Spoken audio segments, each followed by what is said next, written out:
Se-Malaysia terdiam. Timnas Futsal Putri Indonesia hancurkan Bahrain 5-1 dan jadi satu-satunya wakil ASEAN yang lolos ke perempat final Piala Asia. Di saat negara tetangga tersingkir satu persatu, Garuda Pertiwi justru terbang tinggi. Seorang pundit Malaysia bahkan nyeletuk, kapan mau susul Indonesia? Inilah bukti Indonesia bukan lagi tim pelengkap, tapi pemimpin baru futsal Asia Tenggara.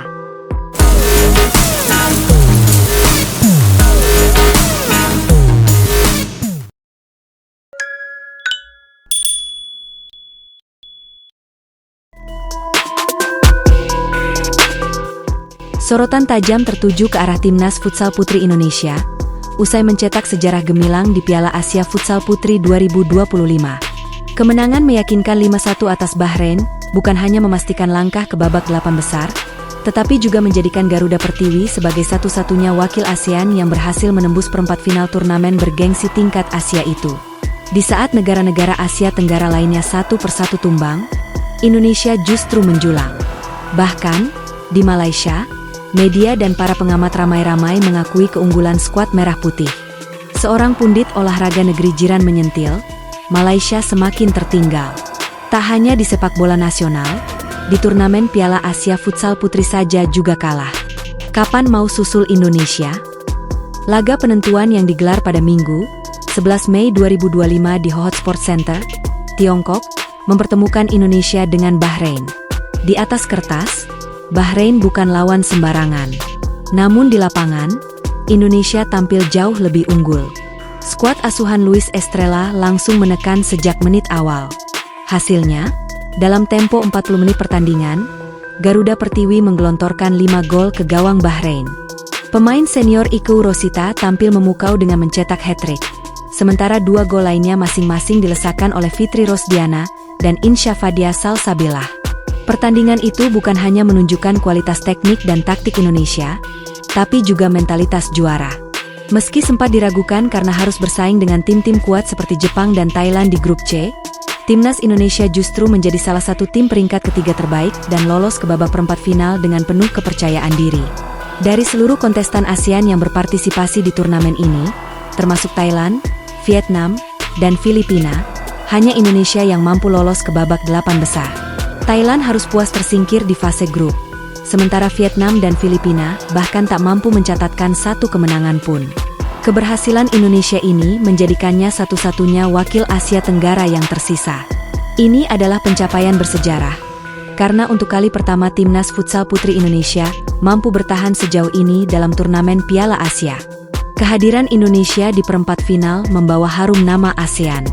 Banyak media luar negeri mulai melirik bagaimana Indonesia berhasil membangun kekuatan baru di futsal putri, yang selama ini kerap terabaikan.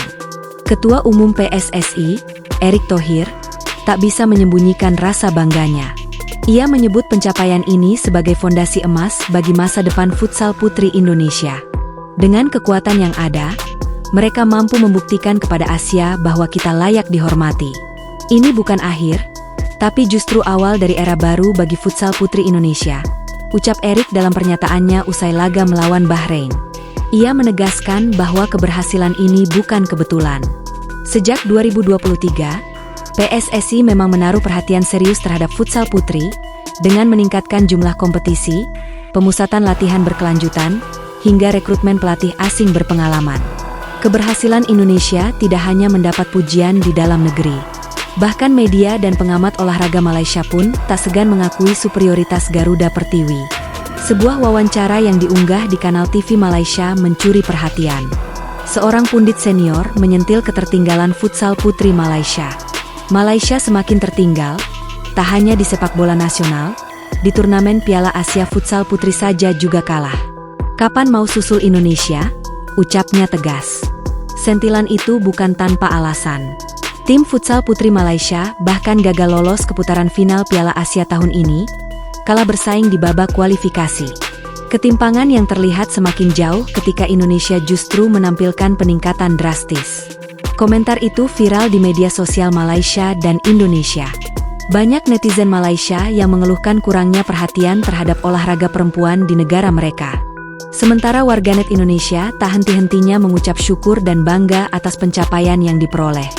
Langkah Indonesia di perempat final memang akhirnya terhenti setelah kalah 0-6 dari tuan rumah Tiongkok. Tapi semangat juang para pemain sama sekali tak luntur. Pelatih Luis Estrella menyebut bahwa anak asuhnya sudah memberikan yang terbaik. Kami memang kalah, tapi kami tidak menyerah. Ini adalah pembelajaran besar dan kami akan kembali lebih kuat, ujarnya. Menurut Estrella, kualitas teknis dan fisik Tiongkok berada satu level di atas.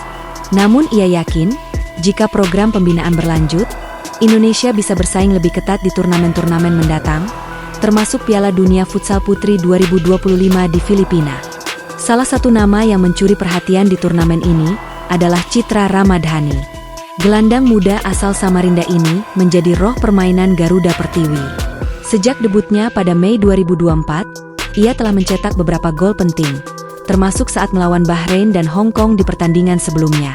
Permainannya yang lugas, tenang, dan penuh visi membuat banyak pengamat menyebutnya sebagai jantung baru futsal putri Indonesia. Di usianya yang masih muda, Citra telah menjadi simbol kebangkitan generasi emas futsal wanita Indonesia. Dengan kegagalan tim ASEAN lainnya, Indonesia kini menjadi simbol baru kekuatan Asia Tenggara di futsal putri. Tentu saja tantangan ke depan lebih besar. Namun dengan fondasi yang ada, dukungan federasi, pelatih berkualitas, dan pemain muda potensial, masa depan terlihat cerah. Piala Asia ini juga menjadi ajang seleksi menuju Piala Dunia Futsal Putri 2025.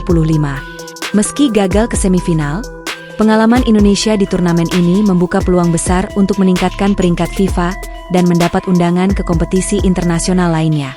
Prestasi Timnas Futsal Putri Indonesia di Piala Asia Futsal Putri 2025 merupakan momentum penting dalam sejarah olahraga nasional.